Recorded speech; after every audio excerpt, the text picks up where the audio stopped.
सभी को मेरा नमस्कार। पिछले कुछ क्लासेस से हम वाइल लूप की प्रैक्टिस कर रहे हैं, वाइल लूप का प्रैक्टिकल कर रहे हैं। और पिछली क्लासेस में हमने वाइल लूप का यूज़ करते हुए देखा था कि किस तरह से हम ये चेक कर सकते हैं कि नंबर का जो आपने नंबर एंटर किया उस नंबर का इंडिविजुअल डिजिट का सम कैसे कैलकुलेट होगा, वो अपने को पता लग गया। देन उसके बाद अगर अपने को रिवर्स करना होगा तो माइनर सा चेंज करने के बाद आप उसको रिवर्स भी करवा सकते हैं। उसी सीक्वेंस को थोड़ा आगे बढ़ाते हुए आज मैं आपके लिए एक नया प्रोग्राम, एक नई प्रॉब्लम, बहुत ही इंटरेस्टिंग प्रॉब्लम है जो लेकर आया हूँ।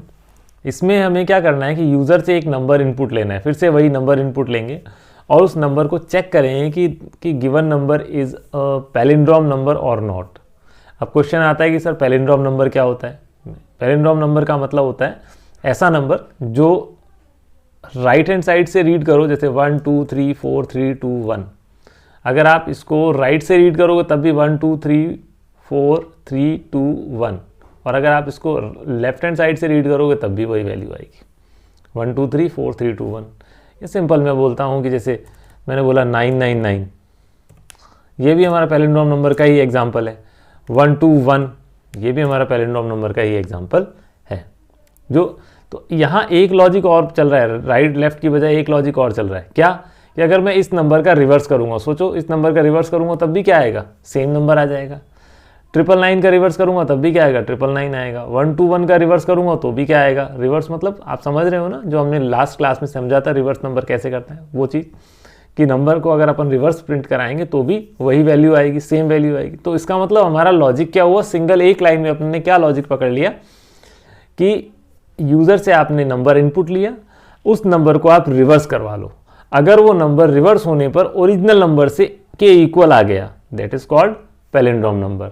अगर वो इक्वल नहीं आया, जैसे अगर मान लो आपने वैल्यू लिखी 1 2 3 4, इसका रिवर्स करोगे तो क्या आएगा 4 3 2 1, जो कि दोनों इक्वल नहीं है। अगर इक्वल नहीं है तो not a palindrome number, equal है तो पैलिंड्रोम नंबर। तो इसी लॉजिक को पकड़ते हुए हम चलते हैं आगे और बात करते हैं कि ये कोड कैसे लिखा जाएगा पैलिंड्रोम नंबर के लिए। ओके, तो मैं कमेंट लिख देता हूँ, कोड टू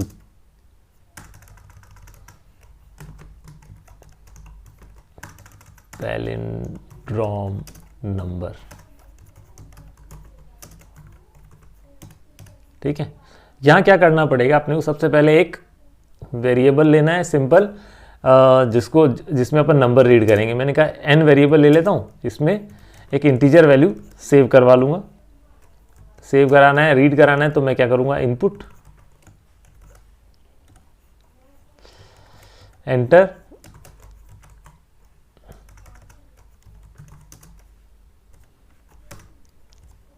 एनी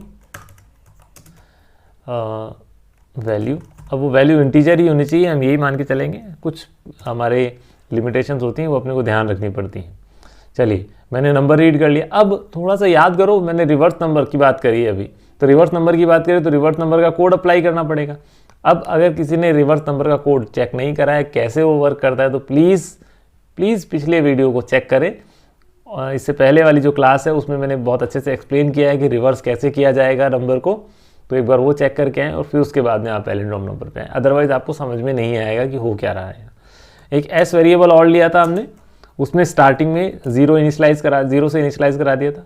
लूप लिखा था हमने while n not equal to 0, ये हमने लूप की कंडीशन लिख दी थी। मतलब लूप हमारा इनिशलाइज, स्टार्टिंग कहाँ से हो, कंट्रोल स्टार्ट तो यहाँ से हो गया है ना। देन उसके बाद कंट्रोल वेरिएबल को कंडीशन तो यहाँ से मिल गई। उसके बाद इस कंट्रोल वेरिएबल को डिक्रीज करना है, इंक्रीज करना है, वो आगे हम देखेंगे।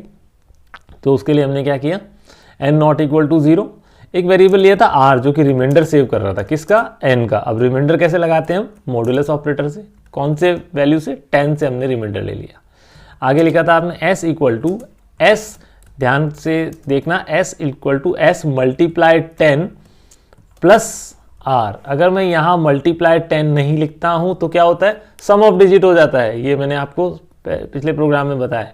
बट अगर आप मल्टीप्लाई 10 करोगे तो रिवर्स हो जाएगा। कोड सेम ही था, बस मल्टीप्लाई 10 का डिफरेंस था।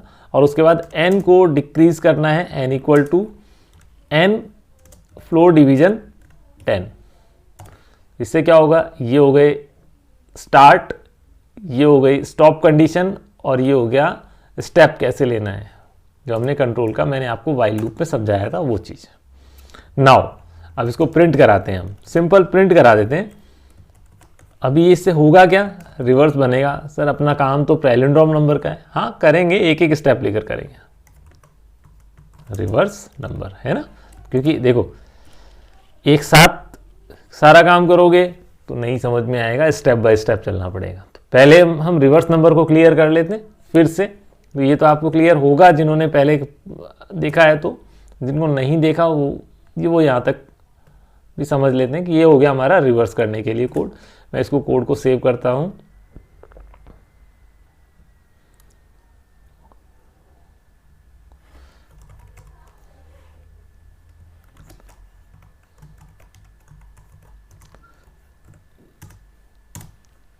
अभी तक का जो कोड है वो ये कोड सिर्फ और सिर्फ पैलिंड्रोम नंबर चेक नहीं कर रहा है, ये क्या कर रहा है, सिर्फ नंबर को रिवर्स करके बता रहा है। देखते हैं क्या ये नंबर रिवर्स करके दे देता है।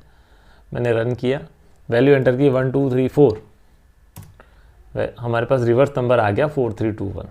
ओके, तो जैसे मान लो अगर मैं इस बार एंटर करता हूँ, नंबर यहाँ एंटर किया मैंने 1 2 3 2 1, सॉरी अभी नहीं हुआ, 1 2 3 2 1, तो देखो इसका भी रिवर्स 1 2 3 2 1 आ रहा है। अब हमारे को क्या कराना है, इस वैल्यू को जो हमारी ओरिजिनल वैल्यू थी उसको आपको न्यू वैल्यू से मैच कराना है। अब यहाँ समझने वाली बात क्या है, न्यू वैल्यू किसके अंदर सेव हो रही है, न्यू वैल्यू आपकी एस में सेव हो रही है, ओरिजिनल वैल्यू किसके अंदर है, एन वेरिएबल के अंदर है।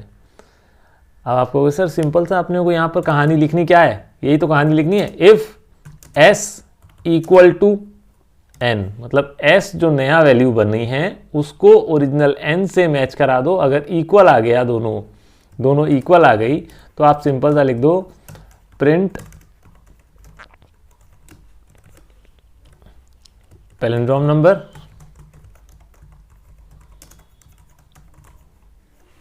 और अगर ये इक्वल नहीं आया तो आप क्या लिखेंगे, सिंपल एस एल्स में print not a palindrome number. Okay, ये कहानी यहां तक तो ठीक है, हमें लग रहा है कि ऐसा हो जाना चाहिए, पर इसमें थोड़ा सा जो हम बोलते हैं कुछ गड़बड़ है, मतलब बोले झोल है।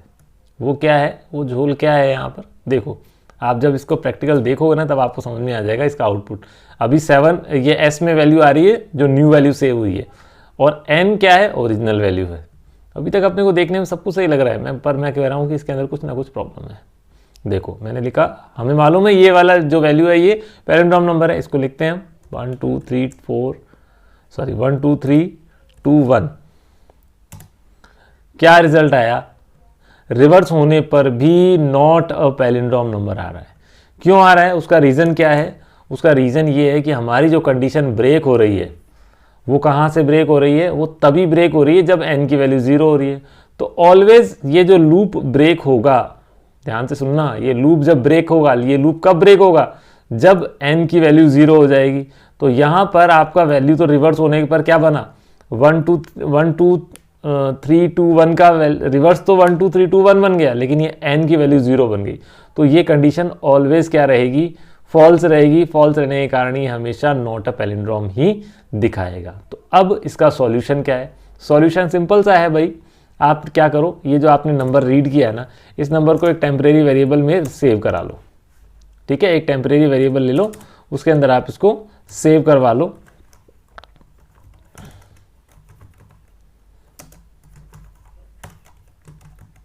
सेव करा लो, और यहां जो कंपैरिजन करोगे वो कंपैरिजन किससे कराओगे, टी से कराओगे, बिकॉज एन की वैल्यू यहां तक आते आते 0 हो चुकी है, इस लूप तक आते आते एन की वैल्यू 0 हुई है, तभी तो ये लूप ब्रेक हुआ है। तो अब चेक करते हैं, मैंने बोलता हूं वैल्यू अपने को एंटर करनी है 1 2 3 2 1। यस ग्रेट, अपने पास आंसर आ गया पैलिंड्रोम नंबर। और अगर मैं इसमें सिंपल वैल्यू एंटर करता हूं जो कि पैलिंड्रोम नहीं है ना, अगर जो कि वो वैल्यू पैलिंड्रोम नहीं है तो क्या करें, मैंने लिखा 1 2 3 4 नॉट ए पैलिंड्रोम, क्योंकि रिवर्स करने पर ये दोनों इक्वल नहीं आई है। तो आई होप ये आपको समझ में आ गया होगा, ये कोड भी आप लोगों को क्लियर हो गया होगा। अगर आपको कुछ नहीं समझ में आया तो प्लीज़ आप कमेंट करके बताएं, मैं आप लोगों के क्वेरी को सॉल्व करने की कोशिश करूँगा। सो आज के लिए इतना ही। Thank you very much. Have a nice day.